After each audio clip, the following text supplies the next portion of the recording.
তারেক রহমান কইছে যে এই দেশে চরমপন্থা এবং মৌলবাদের অভয়ারণ্য যেন পরিণত হইতে না পারে। দেখেন, অতি উত্তম কথা। তবে ইন্ডিয়া মনে করে মৌলবাদীদের বিরুদ্ধে শেখ হাসিনাই একমাত্র ভরসা। ইন্ডিয়া টুডে একটা নিবন্ধ ছাপিয়েছিল 2022 সালে। 2016 সালে বামেরাও বলতো দেশের বড় শত্রু মৌলবাদ। হাসিনার ফ্যাসিবাদ কিন্তু বড় শত্রু না, বড় শত্রু মৌলবাদ বামেদের মতে। তাইলে আমরা বুঝলাম বাংলাদেশে মৌলবাদ বলে একটা জিনিস আছে, মৌলবাদী বলেও একটা জিনিস আছে যা খুবই খারাপ, তাই না? সেটারে বিএনপি খাইয়া দিতে চায়, সেটা বিএনপি প্রতিরোধ করতে চায়। আচ্ছা, খুব ভালো কথা। তাইলে খালেদা জিয়ার নিশ্চয়ই মৌলবাদীদের সম্পর্কে একটা বক্তব্য আছিল, সেটা কি একটু আমরা শুনে আসি? আসেন শুনি, এডিটর সাহেব শুনে দেন। মৌলবাদী ধর্মীয় লোক আছে কিন্তু মৌলবাদী নয়, তারা বাংলাদেশকে ভালোবাসে, তাদের অবদান আছে দেশের জন্য এবং তারা দেশকে রক্ষা করতে চায়। তার মানে খালেদা জিয়ার বক্তব্যের বিরুদ্ধে দাঁড়াইল তারেক রহমান। এই মৌলবাদ নিয়ে কেন বাঙ্গুয়েলিদের এত চুলকানি? আসেন এটা একটু দেখি, তাইলে বুঝবো বিএনপি কার খপ্পরে পড়িছে। মৌলবাদ এটার ইংরেজি হইতেছে ফান্ডামেন্টালিজম। এই শব্দের উৎস কখন? শব্দটা প্রথম 20 শতকের শুরুর দিকে আমেরিকাতে প্রোটেস্ট্যান্ট খ্রিস্ট ধর্মে এটার উদ্ভব।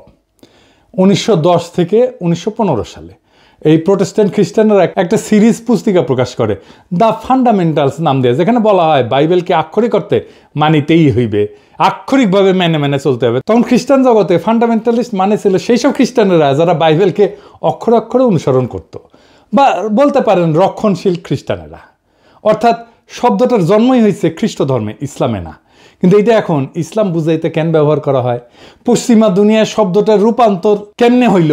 আসেন এর একটু বুঝে দেখি। দ্বিতীয় বিশ্বযুদ্ধের পর পশ্চিমা রাষ্ট্রতন্ত্র, বিশেষ করে আমেরিকা, ধর্মনিরপেক্ষতার নামে ফান্ডামেন্টালিজম শব্দটাকে ধীরে ধীরে নিজেদের ধর্মের মধ্যে একটা সাংস্কৃতিক বিরোধ হিসেবে টিকায় রাখে। ধর্মের মধ্যে আছে না না ফেরকার দ্বন্দ্ব আছে না, সেই রকম। মানে খ্রিস্টান মৌলবাদ, যা থেকে মৌলবাদ শব্দটার উৎপত্তি, তাকে নিজ ধর্মের ভেতরকার বিষয় কইরা রাখে। মানে এটা আমাদের ঘরের একটা ব্যাপার। রক্ষণশীল খ্রিস্টান হওয়া কোনো অসুবিধা নাই, কিন্তু রক্ষণশীল মুসলমান এটা হওয়া যাবে না। কেন যাবে না? এর পরে আসতেছি। আমেরিকার সোভিয়েত ইউনিয়নের কোল্ড ওয়ারের টাইম থেকে এই ফান্ডামেন্টালিজম ধীরে ধীরে একটা পলিটিক্যাল এবং সিকিউরিটি টার্ম হয়ে দাঁড়ায় পশ্চিমা বিশ্বের, বিশেষ করে ইরানের বিপ্লবের পরে 1779 সালে। ওই সময় থেকে পশ্চিমা মিডিয়া এবং একাডেমিয়া ইসলামকে কেন্দ্র কইরা ইসলামিক ফান্ডামেন্টালিজম শব্দটা ছড়াইতে শুরু করে। এখন প্রশ্ন হইতে পারে যে কেন ইসলামকে টার্গেট করা হইল? পশ্চিমা দুনিয়া কল্পনাও করে নাই যে ইসলামের নামে একটা রাষ্ট্র বিপ্লব হইতে পারে এই 20 শতাব্দীতে, কিন্তু হইল। এছাড়াও পশ্চিমের আছে ক্রুসেড এবং অটোমানের কাছে পরাজয়ের স্মৃতি। সেই কারণেই পশ্চিমের কল্পনায় ইসলাম সবসময় একটা চ্যালেঞ্জার সভ্যতা। ক্রুসেডে তারা হার মানে, আবার 1753-তে কনস্টান্টিনোপলের পতন ঘটে, 1600 শতকে ভিয়েনার অবরোধ ঘটে। এই সমস্ত ইতিহাস ইউরোপীয় সভ্যতাকে মনে করায় দেয় ইসলাম সামরিক এবং সাংস্কৃতিকভাবে তাদের প্রতিদ্বন্দ্বী। আবার ভিয়েনা অবরোধ কি, এটা কি জানেন? জানেন না? আসেন জেনে নিই। অটোমান সম্রাটেরা 2বার ভিয়েনা অবরোধ করে 16 শতকে। এই অবরোধ ব্যর্থ হয়। কেন ভিয়েনা এত গুরুত্বপূর্ণ ছিল জানেন? ভিয়েনা ছিল ইউরোপের প্রবেশের দরজা। যদি অটোমানরা যে ভিয়েনা দখল করতে পারত, তবে তারা জার্মানি, ইতালি, ফ্রান্স পর্যন্ত অগ্রসর হইতে পারত। তাই ভিয়েনায় যে অবরোধগুলো হয়েছিল, যেটা ঠেকাই দিতে পারছিল ইউরোপিয়ানরা, সেই জন্যই ইউরোপিয়ান চেতনায় সেটা সভ্যতার রক্ষা হিসাবে স্মরণীয় হয়ে আছে। এবং ভয়েরও কারণ, যদি ভিয়েনা দখল হয়ে যাইত তাহলে তো ইউরোপ মুসলমানদের দখলে চলে যেত। ক্রুসেড পর্ব শেষ হওয়ার পরেও ইউরোপে ইসলামকে চিরশত্রু হিসাবে কল্পনা করা হইতো, মূলত ভিয়েনা অবরোধের মতো ঘটনার কারণে। কিন্তু আধুনিক যুগে ধরেন অটোমান সাম্রাজ্যও নাই এবং ইসলামী শক্তি বিভক্ত, তারপরেও ভেতরে ভেতরে পুনর্জাগরণ বা বিপ্লবের একটা আশঙ্কা পশ্চিমের আছে। আর বিপ্লব তো হয়ও ইরানে। এবং আরেকটা কারণ হইতেছে খুব গুরুত্বপূর্ণ, যে পশ্চিম তো পশ্চিমা সভ্যতার যে সংকট, তার কোনো সমাধান দিতে পারেনি। যেমন কি সংকট? পশ্চিমা সভ্যতার কিছু অমীমাংসিত সমস্যা আছে। যেমন পশ্চিমা সভ্যতা বিজ্ঞান, প্রযুক্তি, গণতন্ত্র, মানবাধিকারে বড় অবদান রাখলেও কিছু মৌলিক সমস্যার আজও সমাধান করতে পারেনি, যেমন বৈষম্যের সমাধান করতে পারেনি। এই পুঁজিবাদী সমাজ ধনী গরিবের বৈষম্য ক্রমাগত বাড়াইছে। বলা হয়তো ধনীদের তরফ থেকে ট্রিকল ডাউন করতো, আস্তে আস্তে ব্যয় ব্যয় ব্যয় ব্যয় চুইয়ে পড়ে নিচের লোকেরা আস্তে আস্তে কিছুটা সম্পদ হয়তো পাইতো। পশ্চিম ব্যক্তি স্বাধীনতাকে সর্বোচ্চ করছে, কিন্তু সমাজ, কমিউনিটি, পরিবার এগুলো ভেঙে গেছে। মানুষ একা, বিচ্ছিন্ন, বিষণ্ণতায় ভোগে। রাষ্ট্র, রাজনীতি, ধর্ম বা নৈতিকতা থেকে বিচ্ছিন্ন হয়ে গেছে। এর ফলে যুদ্ধ, এর ফলে উপনিবেশিকতা, এর ফলে পরিবেশ ধ্বংস, এবং সব কিছুকে বলা হয় প্রগতিশীলতা, প্রগতি, নেসেসিটি, এই বলে বৈধতা দেওয়া হয়। পশ্চিমা বিশ্বে যে ক্ষমতার দ্বন্দ্ব, এটাকে বলা হয়তো যে ব্যালেন্স অফ পাওয়ার যদি থাকে, অনেকগুলো শক্তির যদি শক্তিশালী যদি রাষ্ট্র থাকে, তাহলে একটা ব্যালেন্স অফ পাওয়ার হবে, এইটা স্থায়ী শান্তি নিশ্চিত করতে পারবে, কিন্তু করতে পারেনি। যুদ্ধ কোথাও থামাইতে পারেনি। 2টা বিশ্বযুদ্ধ হয়েছে, কোল্ড ওয়ার হয়েছে, আজকেও তো যুদ্ধ হইতেছে বিভিন্ন দেশে, তাই না? এখনো ইউক্রেনে যুদ্ধ হইতেছে, কয়েকদিন আগে ইসরায়েল ইরান যুদ্ধ হইল। আর প্রকৃতি, পরিবেশ এটা ধ্বংস হয়ে গেছে, কারণ প্রকৃতি পরিবেশকে এটা মনে করে এটা ভোগের একটা বিষয়। যাকে সভ্যতা বলে মনে করে পশ্চিম, তা মনে করে যে এই পরিবেশ থেকে সব কিছু টাইনে আমি ভোগ করলেই আমি সভ্য হইতে পারবো। এর ফলে পরিবেশ ধ্বংস হয়ে গেছে, জলবায়ু পরিবর্তন হচ্ছে, প্রাকৃতিক সম্পদের সংকট এখন একটা বৈশ্বিক হুমকি। এই জায়গায় ইসলাম একটা অল্টারনেট সমাধান দিতে পারে, যদি ইসলামকে কেবল ধর্ম না, একটা সভ্যতাগত প্রস্তাবনা হিসাবে দেখা হয়।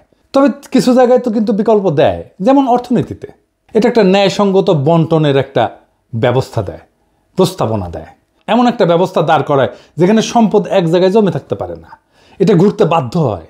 পুঁজিবাদ বা সমাজতন্ত্র এই দুইটার বাইরে যায় ইসলাম একটা সোশ্যাল জাস্টিস, এর তার সাথে সাথে প্রপার্টি রাইটসের মডেল দেয়, তারপরে সমাজকেন্দ্রিক একটা জীবন দেয়। ইসলাম ব্যক্তিকে সম্মান দেয়, কিন্তু সমাজকে ভাঙে না। পরিবার, প্রতিবেশী এবং তার যে উম্মাদ ধারণা, এটা মানুষকে সম্পর্কিত করে রাখে। আর নৈতিক যে রাজনীতি, সেটা রাষ্ট্র শুধু আইনের মেশিন না, বরং নৈতিক দায়িত্বশীলতার কেন্দ্র। ইসলামের একটা ধারণা আছে, আমানতের ধারণা। ক্ষমতা একটা আমানত, ক্ষমতা মানে দায়বদ্ধতা। আমাদের এই লিবারাল ডেমোক্রেসিতে জবাবদিহিতা কার কাছে? জনগণের কাছে, তাও দিতে চায় না তারা। কিন্তু ইসলামে জবাবদিহিতা কার কাছে? জনগণের কাছে অবশ্যই, কিন্তু উপরালার কাছেও, কেবল নাগরিকের কাছে না, খোদা তাআলার কাছেও। শান্তির ধারণাও ধরেন ইসলামে একটা খুব র্যাডিক্যাল চিন্তা আছে। ইসলাম যুদ্ধকে বৈধ করে শুধু আত্মরক্ষায়, মানে নিপীড়ন বন্ধ করতে 2টা জায়গায়। শক্তি ব্যবহার মানে আধিপত্য না, ন্যায় প্রতিষ্ঠা। পশ্চিমের যেটা জাস্ট ওয়ার থিওরি, সেটার বাইরে একটা নৈতিক শান্তির তত্ত্ব এটা। তার মানে ইসলামের যুদ্ধ 2 জায়গায় বৈধ, আত্মরক্ষা এবং জুলুম বন্ধে। শক্তির ব্যবহার এটা আধিপত্যের জন্য না, ন্যায়ের প্রতিষ্ঠার জন্য। এমনকি ধরেন প্রকৃতির সাথে সম্পর্ক, ইসলাম প্রকৃতিকে আমানত হিসেবে বলে, শোষণের বস্তু না। খিলাফার যে ধারণা, সেখানে মানুষ প্রকৃতির উপরে শাসক না, তার রক্ষক। এই যে পরিবেশগত বিপর্যয় হতো, এই পরিবেশগত বিপর্যয় হতো না পৃথিবীতে যদি ইসলামের দৃষ্টিতে পরিবেশ আর দুনিয়াকে দেখা হইতো। তাই ইসলামকে একটা বিকল্প সভ্যতার ধারণা হিসেবে এটা একটা পরীক্ষা নিরীক্ষা করা সম্ভব সমাজে, রাষ্ট্রে। আমি আমার পিএইচডি গবেষণার কথাই বলি, এইখানে যেখানে গ্যাপ, সেখানে ইসলামের ধারণা প্রযুক্ত করলে সমস্যাটা মিটে যায়, কিন্তু এটা নিয়ে অন্যদিন আলাপ করা যাবে। তাই ইসলাম শুধু না, পুরা ফান্ডামেন্টালিজম, এই মৌলবাদ শব্দটা ইসলামের সাথে যুক্ত কইরা একটা ভয় তৈরি করা হয় পশ্চিমে। কারণ আধুনিক রাষ্ট্রতন্ত্র এবং গণতন্ত্রের চ্যালেঞ্জ পশ্চিমা রাষ্ট্রতন্ত্রের চোখে ইসলাম একটা আদর্শগত বিকল্প হয়ে দাঁড়ায়। অর্থাৎ গণতন্ত্র, লিবারালিজম, সেকুলারিজমের বাইরে এক সম্পূর্ণ সামাজিক রাজনৈতিক কাঠামো হাজির করে ইসলাম। তাই একে প্রতিরোধ করার জন্য ইসলামিক ফান্ডামেন্টালিজম শব্দ দিয়ে তাকে ব্যাকওয়ার্ড, ইরেশনাল, অযৌক্তিক, ভায়োলেন্ট, সহিংস এইটা বলে চিত্রিত করা হয়। মুসলিম রাজনৈতিক আন্দোলনগুলোকে যদি ফান্ডামেন্টালিস্ট হিসেবে ট্যাগ দেওয়া যায়, তাহলে তাদেরকে আন্তর্জাতিকভাবে অগ্রহণযোগ্য কইরা দমনকে বৈধতা দেওয়া যায়। কিন্তু দেখেন, হিন্দু ধর্মে কোনো মৌলবাদ নাই, খ্রিস্ট ধর্মে মৌলবাদ নাই, হিন্দু ধর্মে মৌলবাদকে আলাদা করে দেখা হয়। কেন? খ্রিস্ট ধর্মে ফান্ডামেন্টালিজম এটা আভ্যন্তরীণ ধর্মতাত্ত্বিক এবং সাংস্কৃতিক দ্বন্দ্ব, এইটাকে যদি ডেমোনাইজ করা হয়, তাহলে পশ্চিমা জনসংখ্যার একটা বড় অংশ সরাসরি ক্ষুব্ধ হয়ে যাবে। তাই ওদের মিডিয়া এবং একাডেমিয়া খ্রিস্টান ফান্ডামেন্টালিজম শব্দটাকে সীমিত অর্থে ব্যবহার করে, সন্ত্রাস বা হুমকির সাথে যুক্ত করে না, কিন্তু ইসলামকে করে। ইসলামের ক্ষেত্রে তারা এইটাকে এক্সটার্নালাইজ করছে, বাইরের শত্রু, সভ্যতার চ্যালেঞ্জ, আধুনিক রাষ্ট্রের জন্য হুমকি, এইভাবে তারা হাজির করে। কার্ল শিমিট বলছিলেন যে রাজনীতির মৌল কেন্দ্র হইল ফ্রেন্ড ভার্সেস এনিমি, এই বিভাজন। পশ্চিমা রাষ্ট্রতন্ত্র ইসলামের ফান্ডামেন্টালিজম ধারণাটাকে ব্যবহার করছে এনিমি হিসেবে চিহ্নিত করার জন্য। ফুকো দেখাইছেন যে কিভাবে ক্ষমতা ডিসকোর্স তৈরি করে বা বয়ান তৈরি করে। ইসলামিক ফান্ডামেন্টালিজম একটা ডিসকোর্স বা বয়ান যা ইসলামকে সবসময় ইরেশনাল, ভায়োলেন্ট, প্রিমডার্ন এই হিসাবে উপস্থাপন করে। এডওয়ার্ড সাইদও বলছেন তার ওরিয়েন্টালিজমের ধারণায় যে পশ্চিমা সংস্কৃতি সবসময় পূবকে অন্য বা আদার বানায়, নিজের আধুনিকতাকে বৈধতা দেয়। এবং এই যে ওয়েস্টার্ন ডেমোক্রেসি, পশ্চিমা লিবারাল ডেমোক্রেসি নিজেকে একমাত্র বৈধ রাজনৈতিক রূপ হিসেবে দাঁড় করাইতে ইসলামিক ফান্ডামেন্টালিজমকে বিকল্প রাজনৈতিক কল্পনা হিসাবে সে ডেমোনাইজ করে।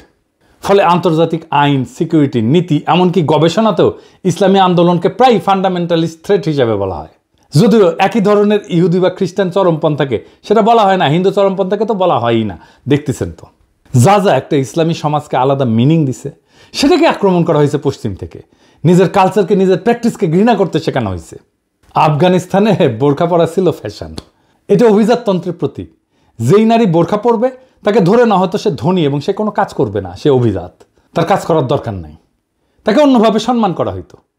এইটাকে পশ্চিমানারা বানাইলো নারী নিপীড়নের আইকন। কি খোদা আমারে উঠায় নাও। বোরখা খুলে ফেলায় প্রগতিশীলতা। অটোমান হেরেমকে বলা হয় নির্বিচার যৌনতা, অথচ জানেন এইটা নারীর ক্ষমতায়নের একটা super duper model, very effective alternate model. একদিন আলাপ করবো এটা নিয়ে। নারীবাদীরা এখন থেকে লাফানো শুরু করবে, মূর্খসোদা নারীবাদী। বাংলাদেশে সব প্রগতিশীলের মূর্খসোদা, নারীবাদীরা আরও বেশি মূর্খসোদা। এদের সাথে আলাপ করবো আমি হেরেম নিয়ে। যাই হোক, বিএনপি পশ্চিমের বয়ান নিচ্ছে ইসলাম প্রসঙ্গে। তার রাজনৈতিক প্রতিপক্ষকে মোকাবেলা করার জন্য যদি আওয়ামী বয়ানের কান্দে চাপতে হয় বিএনপিকে, তাহলে তো বিএনপি আর একটা আওয়ামী শাসনই উপহার দেবে। পশ্চিমের ভয় একটা ফেয়ার ইলেকশনে ইসলামী দলগুলো যদি ক্ষমতায় চলে আসে, এই ভয় তারা মিশরে পাইছে, একই ভয় তারা গাজায় পাইছে। হামাস জিতছে, তারা স্বীকার করবে না, কিন্তু মোদিরা মাইনা নিবে। আজিব বাত। এইভাবে রাজনীতি চলে। জামাতের সাথে বিএনপি তো আসলে কোনো প্যারামিটারে জিততে পারবে না, না আভ্যন্তরীণ গণতান্ত্রিক চর্চায়, না কর্মীদের রাজনৈতিক মানে, না কর্মীদের সাহসে, না কর্মীদের সংখ্যায়। বিএনপি ছাত্রদল, ছাত্র শিবির যদি এখন রাস্তায় মারপিটেও নামে, ছাত্রদল হাইরা যাবে। এটা বাস্তবতা। না বিএনপি প্রতিষ্ঠান তৈরি করতে পারছে, না কর্মীদের নৈতিক রাজনৈতিক পড়াশোনা, শিক্ষা প্রতিষ্ঠানে সংগঠনের প্রভাব বাড়াইতে পারছে, কিছুই করতে পারেনি। বিএনপি জামাত বা ছাত্র শিবিরের সাথে তুলনায় কোনো ধারে কাছে যেতে পারবে না। এই জন্যই তারা বাইসা নিছে এমন একটা জায়গা যেখানে জামাত দুর্বল, সেটা মুক্তিযুদ্ধ। এই মুক্তিযুদ্ধের মাঠে এসে জামাতকে ঘায়াল করতে চায়। তাই তাদের মুখে মৌলবাদ, তাই তাদের মুখে জঙ্গিবাদ। সেই একই বয়ান আওয়ামী লীগের বয়ান, কারণ এটা সহজ। জামাতের রাজনীতিকে মোকাবেলা করার জন্য যে দক্ষতা থাকা দরকার, ইন্টেলেকচুয়াল ক্যাপাসিটি থাকা দরকার ছিল, সেটা তো বিএনপির নাই। তো বিএনপি নিছে সহজ পথ, মুক্তিযুদ্ধের কথা বলে কোণঠাসা করা। এই রাজনীতি জিতবে না, এই রাজনীতি জেতান না। এই রাজনীতি অবশ্যই বিএনপিকে পরাজয়ের রাস্তায় নেবে। এই রাজনীতি বিএনপিকে রাষ্ট্র ক্ষমতা আসতে দেবে না, লিখে রাখতে পারেন। এইটাই বিএনপির রাজনৈতিক পরাজয়ের কারণ হবে। পশ্চিমা শক্তি আমাদেরকে কোনো সাহায্য করেনি হাসিনা বিরোধী লড়াইয়ে, আমাদের কোনো ধরনের কূটনৈতিক সাহায্য করেনি। হাসিনার শাসনকে সর্বতভাবে সাহায্য করে গেছে, সাপোর্ট করে গেছে পশ্চিমা শক্তি। এখন সেই পশ্চিমা শক্তির ইচ্ছায় যদি বিএনপি তার আগামী রাজনীতি নির্ধারণ করে, তার রাজনীতিকে বাংলাদেশের মানুষ প্রত্যাখ্যান করবে। বাংলাদেশের মানুষ তার ধর্ম, তার সংস্কৃতি, সেটাকে সাথে নিয়ে বাংলাদেশের মানুষ আগামীর রাষ্ট্র গঠন করতে চায়। পশ্চিমাদের সাজেশনে না, পশ্চিমাদের ধারণা দিয়ে না, পশ্চিমাদের প্রেসক্রিপশন দিয়ে না, বরং পশ্চিমাদের প্রেসক্রিপশনে যারা রাষ্ট্র করতে আসবে তাদেরই বাংলাদেশের জায়গা হবে না। বাংলাদেশের রাজনীতির বড় ট্র্যাজেডি হইল নিজেদের শক্তি আর ঐতিহ্যকে ভরসা না কইরা বিদেশি প্রেসক্রিপশনকে আঁকড়ায় ধরা। আওয়ামী লীগ তা করছে বছরের পর বছর, আর বিএনপি যদি সেই একই পথে হাঁটে তবে তার পরিণতি একই হবে। মৌলবাদ নামের কৃত্রিম আতঙ্ক দেখায় জনগণকে ভয় দেখানো যায়, কিন্তু ক্ষমতা দখল করা যায় না। বাংলাদেশের মানুষ চায় না কোনো আমদানি করা প্রেসক্রিপশন, তারা চায় নিজেদের ধর্ম, সংস্কৃতি, ইতিহাস এবং আত্মপরিচয়ের ভেতর থেকে বেরিয়ে আসা একটা রাষ্ট্র। সেই রাষ্ট্র হবে ন্যায়ভিত্তিক, বিশ্বাস এবং মূল্যবোধ নির্ভর, যেখানে বিদেশি লেভেল না, বরং বাংলাদেশের মানুষের রক্ত মাংসের চাহিদা তার রাজনৈতিক চালিকা শক্তি হবে। তাই আজ যদি বিএনপি আওয়ামী লীগের সহজ পথ অনুসরণ না কইরা বরং নিজের কণ্ঠে, নিজের বয়ান, নিজের আত্মপরিচয়কে রাজনৈতিক ভিত্তি করে তোলে, তবে এই জাতি তার পক্ষেই আবার জায়গা উঠবে। কিন্তু যদি তারা পশ্চিমের সাজেশন আর আওয়ামী লীগের কপি পেস্ট রাজনীতির মধ্যে হারায় যায়, তবে এই জাতি তাদের ক্ষমা করবে না। ইতিহাসের আদালতে তখন বিএনপির নাম লেখা থাকবে আত্মসমর্পণকারীর তালিকায়, পরাজিতের তালিকায়। বাংলাদেশ আজ নতুন দিগন্ত চায়। আওয়ামী বা পশ্চিমা কণ্ঠস্বর না, বরং নিজের সত্যিকারের কণ্ঠস্বর যে দল সেটা শোনাবে, সেই দলই আগামীর বাংলাদেশ করবে, এইটা লিখে রাখতে পারেন, এটা নিশ্চিত। সেটাই ছিল 2024-এর বর্ষা বিপ্লবের অঙ্গীকার। বাংলাদেশ সেই পথেই হাঁটবে। ইনকিলাব জিন্দাবাদ।